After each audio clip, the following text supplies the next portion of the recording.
Hi, everybody, and welcome to the Positively Dizzy Show. I'm Kimberly Bouchard, your host and the author of the Positively Dizzy book series, where stories from you and artists and Imagineers, guests, fans, all are in those books to inspire. And for another week, I'm going to have a sale on for them so you can get the ebook for just $2.99 because, well, we need a little bit of inspiration and we need some Disney escape. So I thought I would offer that to you guys for another week. I just want to thank all my Facebook folks and Twitch TV folks out there for joining me this evening. And I see actually that my mom has even joined from Canada. So hi, Mom. Thanks for joining me today. I don't know about you guys, but we're all in this various stages of dealing with what we're all going through, and for me, I kind of have been snacking a bit more than what I had. I don't know what I don't normally snack, but I have been lately, and I decided today that enough is enough, and I'm going to take back what I can in my life, what I can control, and get on my elliptical trainer. Now, funny thing about that elliptical trainer, I really hate elliptical trainers. I know hate is a strong word, but I really, really don't like elliptical trainers. I like weights, I like treadmills and such. And I got the elliptical trainer because I was thinking that during my writing, if I have like a quick 10-minute break or something, I could just hop on there. Well, I'll tell you, I thought I'd start with 10 minutes because I know that it's really hard, and I managed to make it through 10 minutes. But when I got off, my gosh, my legs were like shaking, and I thought this is really, really bad.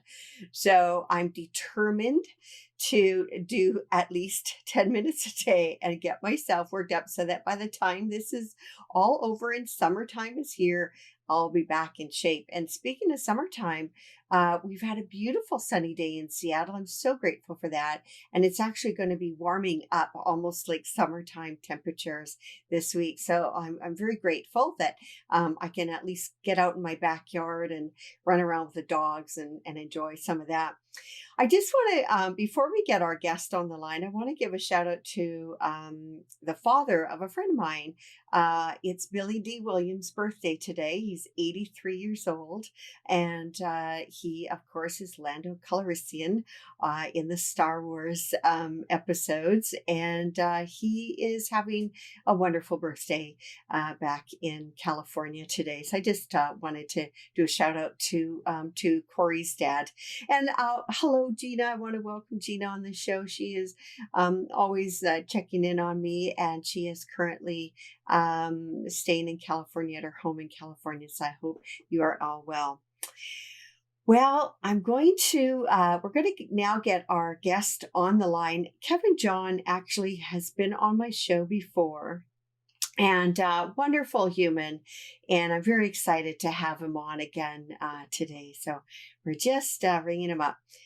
Hi, Kevin-John. Hello. Hi. Hi. How are you? I'm good. How are you doing? Good.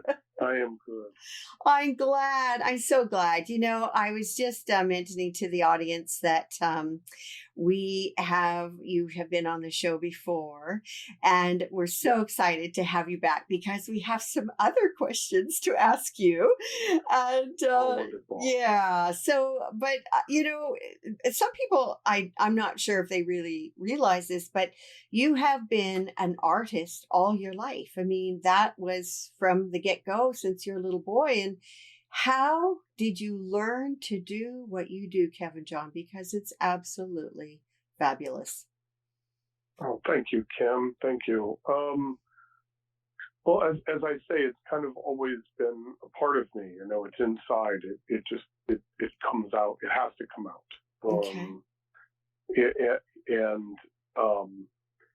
I guess the learning is an ongoing experience.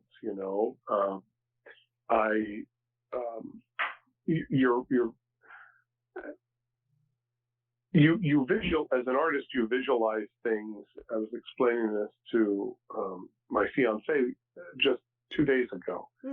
That when I see a scene or a story that I want to try and interpret, I visualize it as a full, fleshed out, three-dimensional, real living world.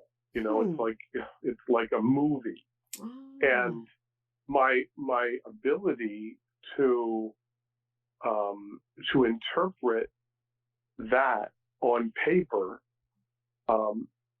it has changed since the first time that I picked up crayons and tried to do that. Mm-hmm. Right. So Yeah. as I access my artistic side, as I access my creativity, Mm-hmm. as I access my inventiveness more, Mm-hmm. as I learn how to access that, Mm-hmm. the better I'm able to interpret that three-dimensional world Hmm. on paper, visually. Hmm. It's just I didn't. It's not that I have to learn it. Hmm. It's that I have to find the ways to access to find the ways to express that visual on paper. I have to. Do you understand? Yeah. Yeah. There's Yeah. there's if you look at Kevin-John art from 10 years ago, Mm-hmm. there is a distinct difference between the art that I was creating 10 years ago and today. Right. I see it project to project. I mean, I see it almost Mm-hmm. daily, Right. the growth. But Yeah. for the casual viewer, my work continues to get better, Wow. but Yeah. get different. Yeah. So it's a constant learning process, I think, or process where I'm trying to grow the thing forward. Not so much learning, but finding out how to access those parts of my body and Wow. and interpret it on paper. Gosh. I imagine you have so much in your head. I don't know how you would sleep at night. You probably want to get it all out. Gosh. That is. I often say that this is a curse. Having this, being this type of personality, having this type of, we're all given different talents. But this particular talent is, a creative talent. Mm-hmm. Is one that people often run from.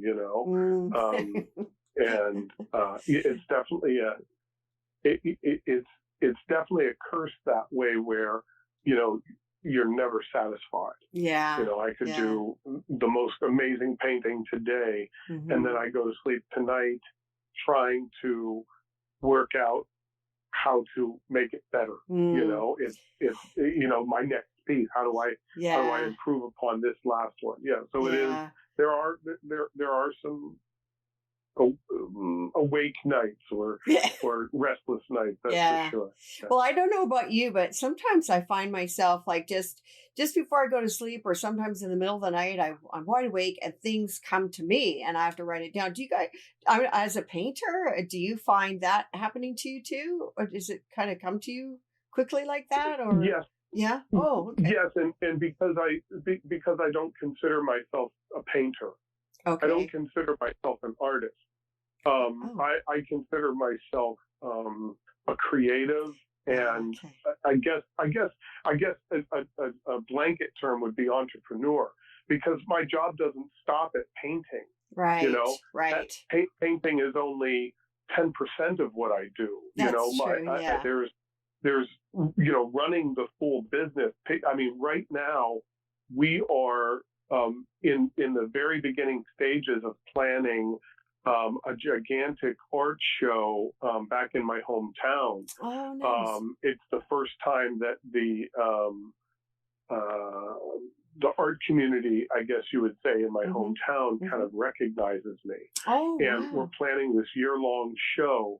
And I mean, I've got all these different components of this thing. Right. How do we monetize it? How do we take what images am I going to create? How do I take those images and get the most out of those images, not only from a visibility standpoint, but from a dollar standpoint. Let's see what partnerships we can develop in with different companies in my hometown. We like I do with the chocolatier, the folks that make the Kevin-John chocolate back home. What other partnerships are available, and who now we've got to go sell sponsorship. What is that going to look like? What are the budgets? There's so much more to this than what are my outfits going to look like? What clothing are we going to wear? What's the show going to be? There's so much more to consider rather than you're just a painter. It's just there's so much more working there, and I'm the type of person, I think this comes from my sports background.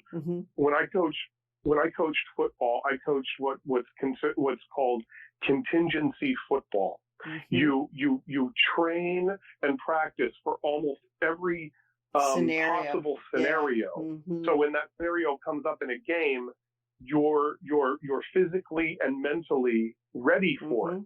And so when we do our autograph signings, even something as small and simple as that, I mean, 3 days before, I am game planning. I'm running through all kinds of different scenarios of, if a person asks this, or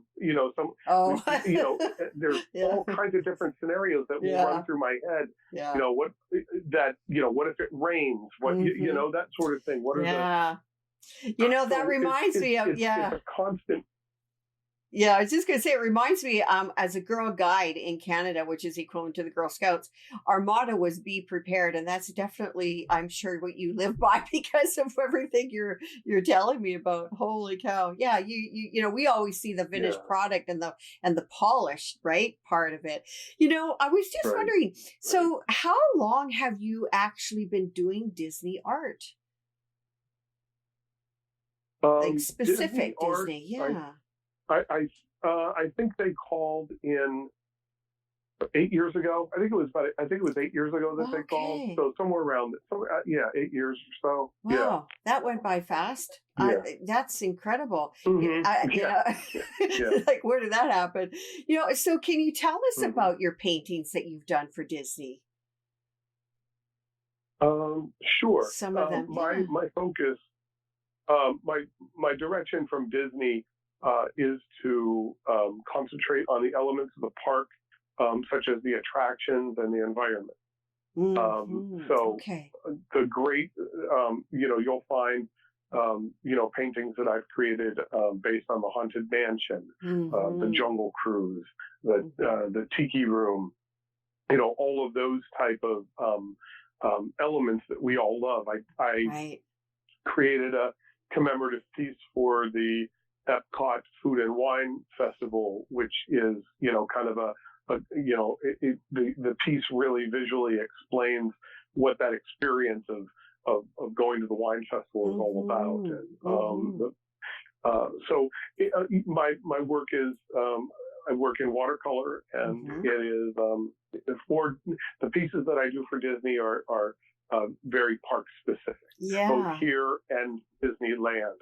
I was fortunate enough to be asked to create 2 of the commemorative Haunted Mansion pieces for the 50th anniversary of the mansion at Disneyland this past summer, and they flew us out, and we did autograph signings and whatnot out there, and we were able to attend the 50th anniversary party, and it was really wonderful. So those are the elements that I focus on with my Disney art. Yeah. I forgot that you had done a Jungle Cruise one. That's actually Jacques' favorite attraction. And when I found out that it was his favorite attraction? Last year. I'm sorry, you're breaking up a little bit. Oh, I said I did not realize that you, can you hear me all right now?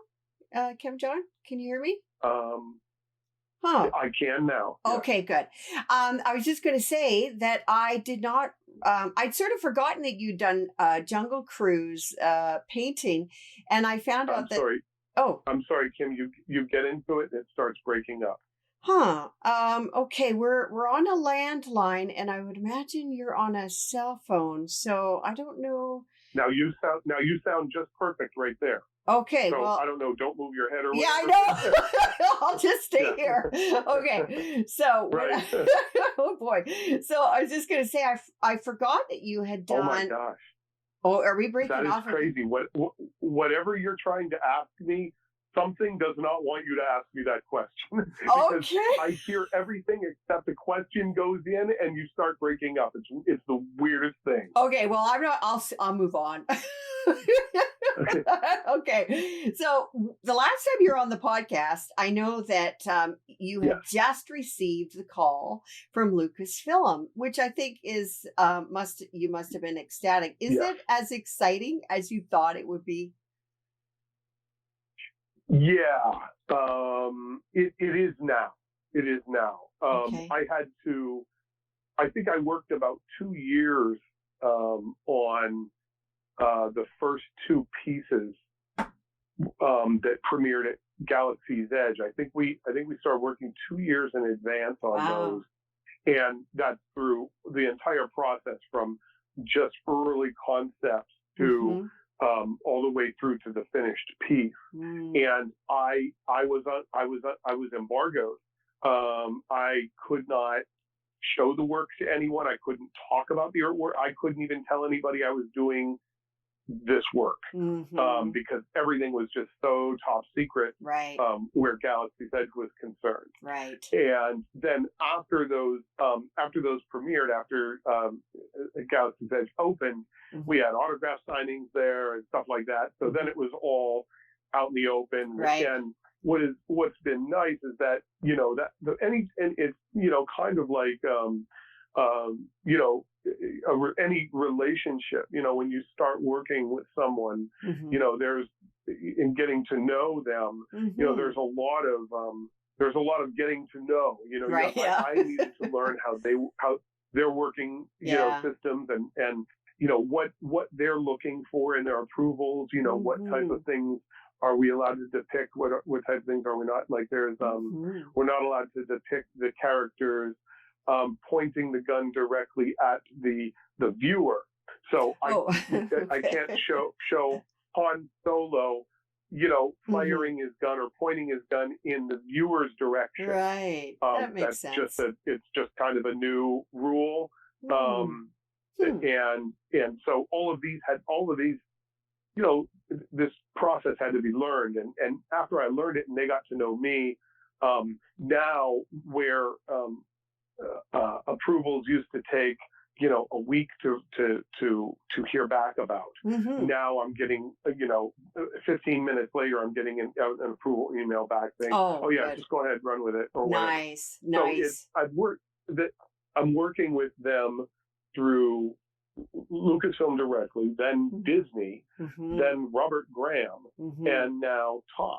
Right. So it's interesting. I've done working on 4 different projects right now for Lucasfilm, but all 4 through 4 different entities.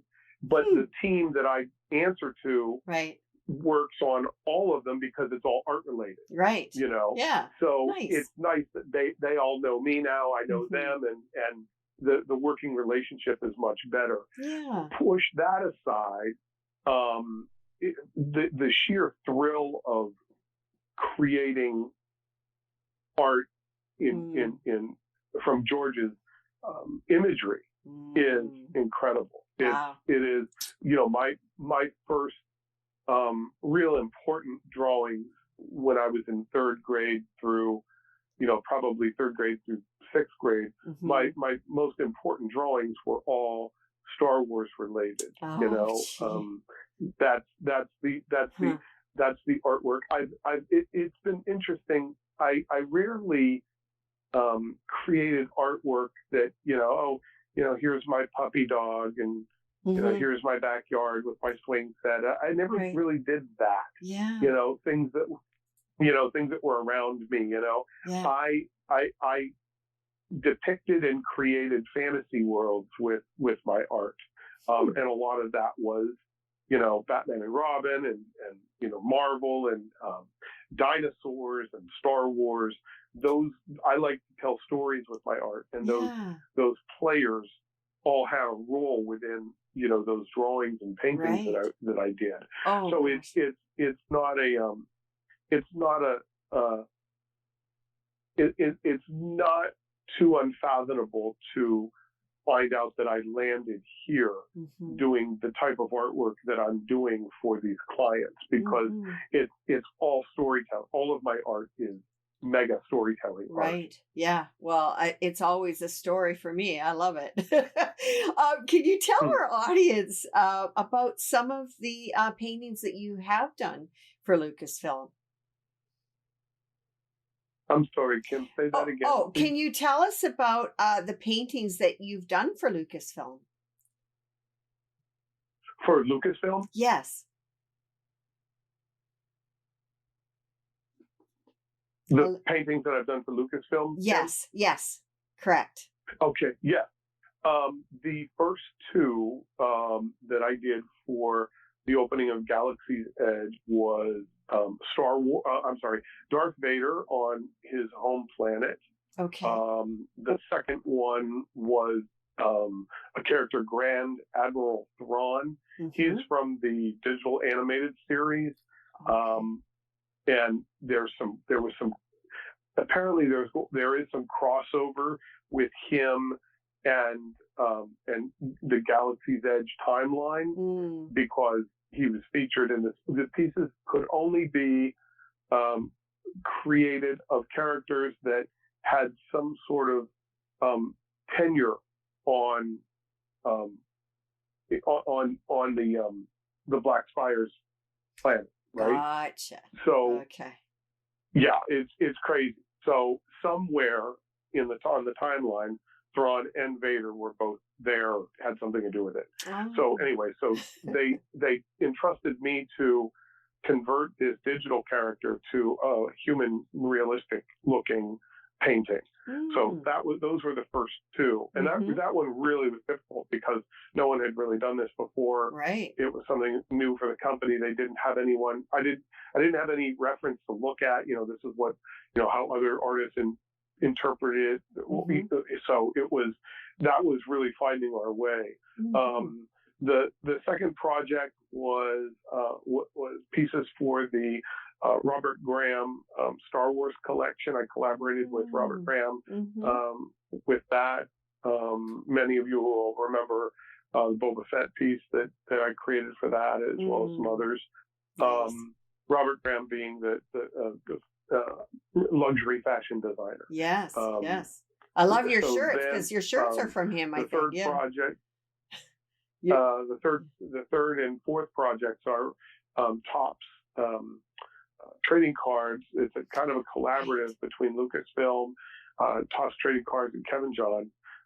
We're creating these full paintings of scenes from George Lucas's films, the Star Wars series, but specifically seminal scenes that I'm not editing. I'm not creating scenes out of my imagination. Where literally I have slide by slide every piece of film from all of the movies. Oh, my and I gosh. look for just that right moment to freeze. Wow. And then I render that as a painting. And they're seminal moments that George saw through his lens that I'm interpreting as Kevin-John art. So it's this wonderful collaboration between, George Lucas and his abilities, the writers, the actors interpreting their form of art through the film. And then finally what Kevin-John is doing is I'm adding the Kevin-John stylization to these paintings, these scenes, and you have this wonderful creative collaborative effort. Nice. And they're going to be offered as several different ways, as original art, certainly. But initially, we're going to be rolling out a huge product for the Topps Star Wars trading card app. It's an app that you put on your phone, and then millions and billions of people around the country, around the world, really can trade these Star Wars cards that fun. my image, the images that I paint Mm-hmm. will become limited edition sets of cards. Nice. So what's very interesting, they're using a couple other variations of it. I can't get into the details too Right. much, but Right. it's really wonderful that my full work product is being used for this particular project, and Okay. Wow. they'll take up to 20 paintings a month. Holy. Oh So my gosh. I'm Busy. yeah, I mean that's why my focus is almost completely now with Lucasfilm, Yeah. and then certainly Robert Graham, and of course I'm developing my own product for both Robert Graham and Kevin-John Studios Right. and whatnot. So Yeah. that's really my main focus right now. Yeah. Holy cow. So, I just missed you at the Arts Festival at Epcot this year, because I think I don't know how many times you've been there, but how does it make you feel when you meet your fans? And can you share some of those stories with us about meeting some of your fans? Oh, I'm just always, I say the word honored, and that doesn't even seem to be a strong enough description. Mm-hmm. It is.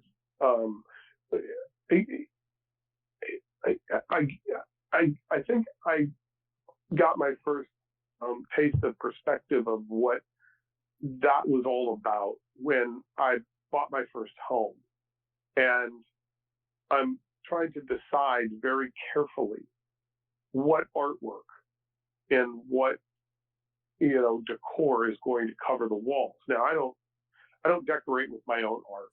I look at it all day. The last thing I want to do when I relax in the rest of my house is look at my art. Okay. That's for other people, right? Okay. So I'm going through this process of being very, very careful about what I choose to put where. And what I realized is, since the time I was 17 years old, Mm-hmm. people have been giving me money to give them my artwork so that they now take this home Mm-hmm. and hang it in these places that they mortgage for 30 years, that they work a lifetime to pay for, that they raise kids in and enjoy memories in, and they're giving me real estate. Mm-hmm. in this place that is such a personal temple, Mm-hmm. and I was extremely humbled at that moment when that all came into perspective for me, because people started buying my art so early, relatively speaking. As Mm-hmm. I said, I was still in high school. I was 17 years old when people were buying my art through galleries, and so the business side of it takes over really quick, and mm-hmm. I just didn't have any perspective at that time of what it really meant for someone to take money out of their pocket and give it to someone to decorate a wall with. Yeah.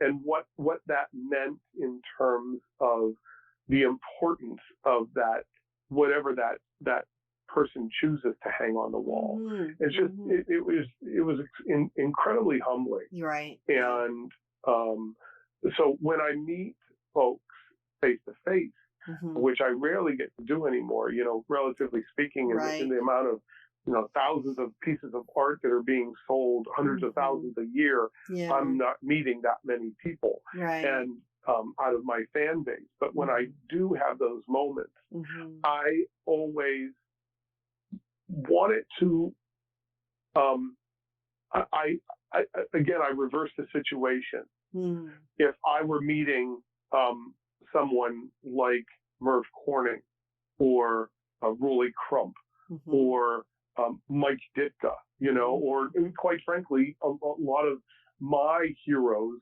and idols, or people that I was fans of, a mm-hmm. lot of them were in the sports arena, right? Coaches and mm-hmm. players and things. And I know how important it was before I worked with those folks, mm-hmm. when I was just a kid or just a fan, when I would meet them. And I know how important that was for me mm-hmm. as a fan. Mm-hmm. And I remember the ones that gave that few minutes of time and then them that didn't. So Mm. for me, I always like to think of it as these folks that are in front of you, this is their 5-minute Kevin-John story. Yeah. You have a million stories of fans that you've met, Mm-hmm. but these folks, they're going to meet Kevin-John maybe this only one and only time. Mm-hmm. And what story do you want them to tell for the rest of their lives about what their experience was meeting this guy? Yeah. It goes further than just thank you for buying my artwork. Right. Can I sign this? Mm-hmm. You know, my goal is to find out about these folks. You know, where are you from? You know why do you like the art? What do you like most about it? Or you know, just give them those few moments Right. to really have a personal exchange. Yeah. Nice. That's fulfilling on the other side of the thing. You know, that way, you know, when I walk away at the end of my evening signing or whatever, you know, it's funny, those the ones that I have really great conversations with, and those are the ones that I replay as I'm walking back to my hotel. You know what I mean? And if I'm doing that, I want them to be able to replay a really nice story, an experience that they had with me. Yeah. So that's I guess that if I can try and illustrate the feeling for you, that's what it's like. It's a tremendous responsibility to make sure that they know how appreciative I am of them. Right. Yeah. And I've had collectors that have been buying work for me for 35 years. Holy and wow. That's wow. I mean, you think about it. I mean, I'm 51 years old. I started selling art when I was 17. Yeah. There are people that are still buying art now that started 35 years ago. So that's cool. That's wow. What a hit. Yeah. That's so amazing. That's, gosh, 17-year-old Kevin-John. Could you have ever imagined? You know, that's really neat. Yeah, I love it. Yes, I could have, Kim. Yeah, it's funny awesome. you asked that. I was just, again, another conversation. The thing I love about this life that I have is that, you know, I can work every day with my fiance, you know. Yeah. And so it gives us a lot. It gives us a lot of time to talk. Yes. And a discussion we were just having not too long ago, within the last week, was, could you ever have a match? There have been some things that have taken place over the last 2 weeks that have been amazing for my career, new opportunities that have come, and new things that we're working on right now. So it's been an amazing, some revelations and some kudos that have come along. Yeah. And she said, you know, could you ever have imagined? Yeah. And I looked at her and I said, I actually did. You know, I did imagine this. You know, I don't think you go into the season not expecting to win the Super Bowl. Yeah, that's you know. True. Yeah. And so when I was 17, and this is funny, I have the reason why we had this discussion. Over the weekend, I pulled out 3 comic books that I still have that I illustrated when I was in 5th and 6th grade. Oh my gosh! These are notebooks, spiral notebooks that I illustrated them like storyboards. And what I explained to her is that I had a day to do a page because it would be passed around at lunch and at recess. The kids would read the next page in the story. Okay. So every page had to tell story. Right. It had to have action. It had to have some sort of emotion tugging, and it had to be a cliffhanger. All of that in every page of this comic, and it was I would take one full page and do one scene illustration. So it's not like this was a page of tiny little blocks. This was, every page was one illustration. Wow. And it's the only thing that I have from when I was a child. Oh, these my parents, for some reason, they threw everything else out. They didn't get these. I protected these with my life they've Oh, moved with me. I mean, when I yeah. was 18 years old and moving, literally with a garbage bag, these things were under my arm. So for Oh, some reason, wow. I've had these. And she asked me why. Why do you think that is? I said, Yeah. because when I finished the last one, when I was in sixth grade, when I finished the last three of the series, Mm-hmm. I said to myself, I need to keep these. I need to hold on to these Mm-hmm. because they're going to be important some way when I'm a famous artist. That's And cool. Wow. I just knew, Yeah. it's Yeah. again, what's the why not? Yeah. Why couldn't it happen to me? Absolutely. Um, That's yeah, really neat. Oh, how precious. I know that I've actually gotten some things that I've had since I was in kindergarten, and I really cherish them. So I am so glad that you have something of your childhood that it was very important for you then, and it's important now, to have those. So yeah, I'm really glad that they lasted because let's face it, that's a while ago, and yeah. It's yeah, weird. yeah, Yeah. it's neat to I see. I Yeah. haven't looked at them since. Okay. I've had them, Yeah. but I haven't opened them Yeah. since the last weekend was the first time since Oh, fun. I was in sixth grade Oh since I my since I saw gosh. the That's things. so Yeah, fun. I know. Well, Kevin Yeah, John, it's cool. since you have been doing this, of course, all your life, are there any artists that have actually influenced you, or have you just kind of gone from with whatever was coming from within? I'm just wondering, has there been anybody really that has influenced you? Yeah, Okay. I was certainly influenced by Saturday morning cartoons. Okay. The Super Friends, those type of action and adventure type of cartoons were my favorite. Okay. Um, so I was definitely influenced by those artists. Ah. Without knowing it, Drew Struzan. I was definitely and definitely now with my current style, you can definitely see where Struzan's style had leaked Mhm. out, and Oh, that's so fun. Frank Frazetta too. Okay. Frazetta is another. I mean, there's who wasn't captivated by Frazetta's art in the 70s. Mhm. Um, my favorite though, Merv Corning, was the first time I saw any sports art whatsoever was in a magazine in 1972. O.J. Simpson had just eclipsed the 1,000-yard season, and Wow.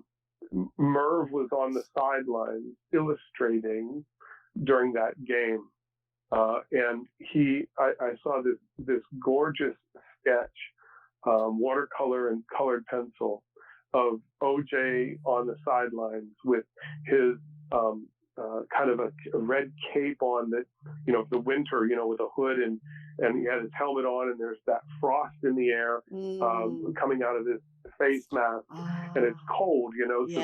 so that's why he played in Buffalo, and Okay. there were these long mittens that they football players used to wear to keep their hands warm on the sidelines, and OJ had these long mittens, these big red long mittens on, Ah. and I was captivated. This is 71. I was born in 69. This is 72. I'm sorry. I was born in 69. Oh, So what wow. am I, 4 or 5 years old? Yeah. And I'm just captivated by this illustration. So Merv Corning has been a style that I've been chasing since then. Oh, And fun. I think from a, but I've also equally, if not more, been influenced by entrepreneurs, Mm. um, and athletes, and actors and actresses, and musicians. I have been influenced equally by those creatives as well as the Hmm. traditional artists. I mean, Yeah. Leroy Neiman. I mean, I don't like Leroy Neiman's art, but I love Leroy Neiman's the ability that he had to market his brand.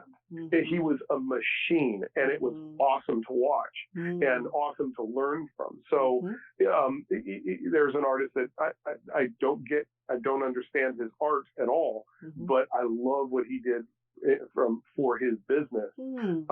So is there a particular artist that you would like to meet? They could be with us or not with us, but is there anybody that you haven't met, that you would like to or would have liked to have met?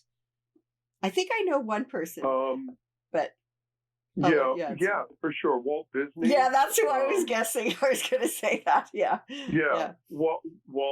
I would definitely have loved to have met Merv Corning before. Merv passed, I think, in '94, and that was way before I started creating artwork in '96. Sports art in '96. So our paths just would never have crossed. So definitely Merv and Walt and Charles Schultz. Schultz. Yes.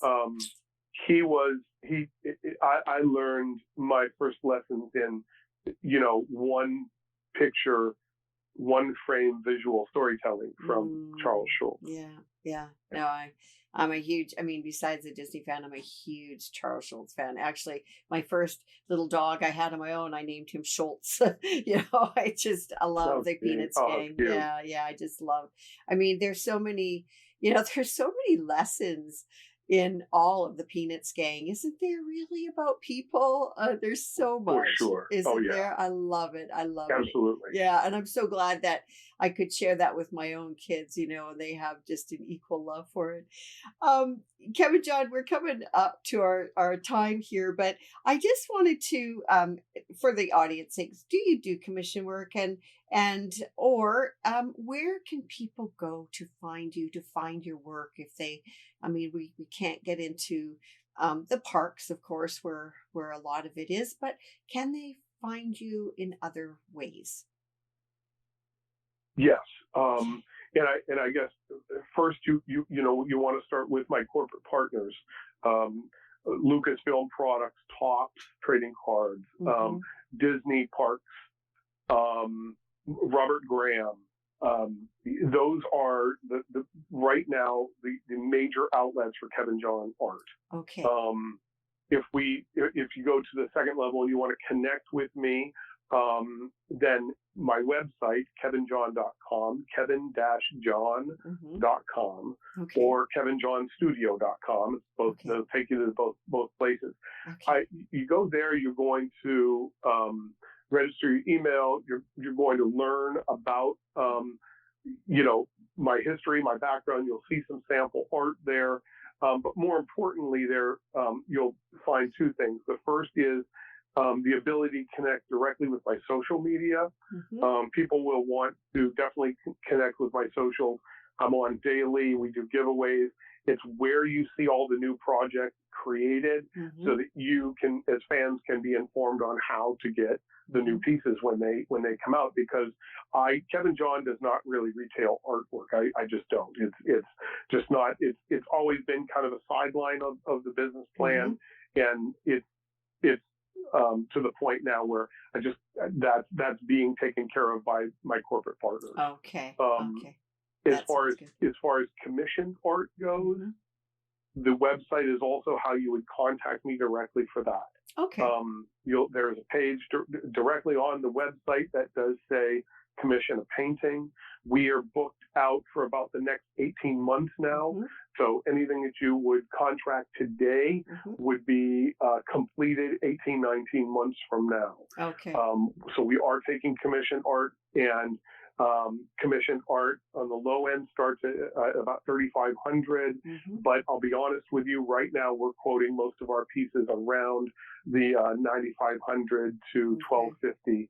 12,500 range. Okay. So that's what you can kind of expect to pay for Kevin-John original. Okay. And I don't know if you are seeing things live right now, but actually, the painting that my husband had commissioned with Donald Duck reading my book that you did is visually, Sure. so you can see it on the podcast, and it's still so Oh, very wonderful. dear in Oh, my wonderful. heart. Yeah, yeah, yeah.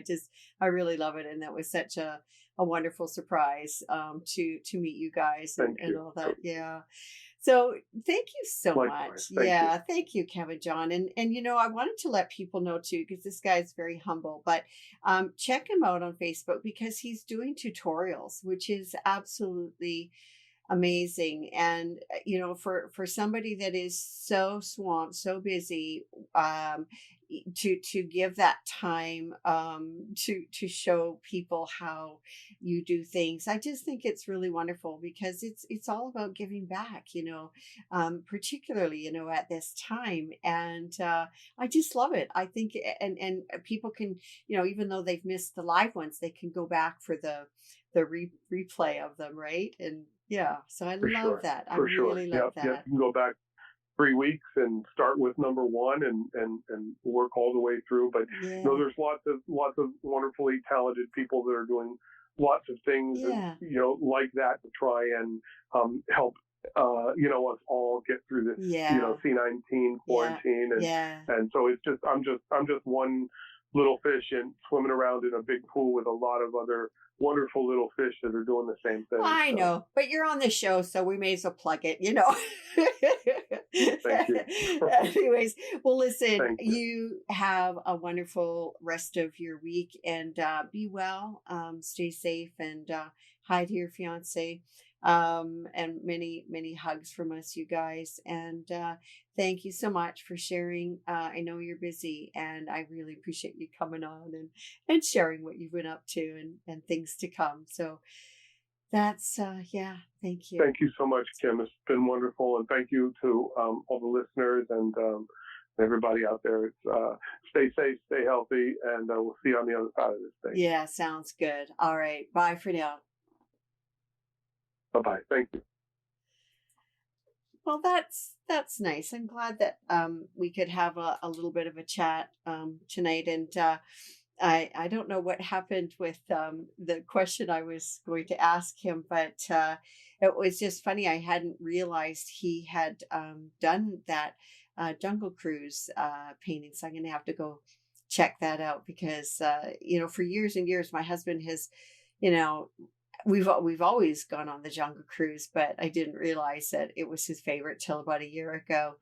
And I know that it's really hard for us folks that are very, I'd say, very fortunate to be able to visit the parks somewhat on a regular basis. And I know that that's our happy place in that, but I know that there are some really neat recordings out there on YouTube and such that actually take you on a park visit. And I was thinking also, it was interesting that Kevin John brought up about his books that he had when he was younger. I think this is a great time to go through your own videos and photos and things like that from your holiday, your vacation times in the parks and that. But I know that we'll come out of this and we'll be fine. And I tell you, I will be celebrating, as will everybody else, when this is all said and done. But I want to just thank you guys very much again for joining me, and take care, be well, be safe, be healthy, and we'll see you next week. Okay, take care. Bye-bye.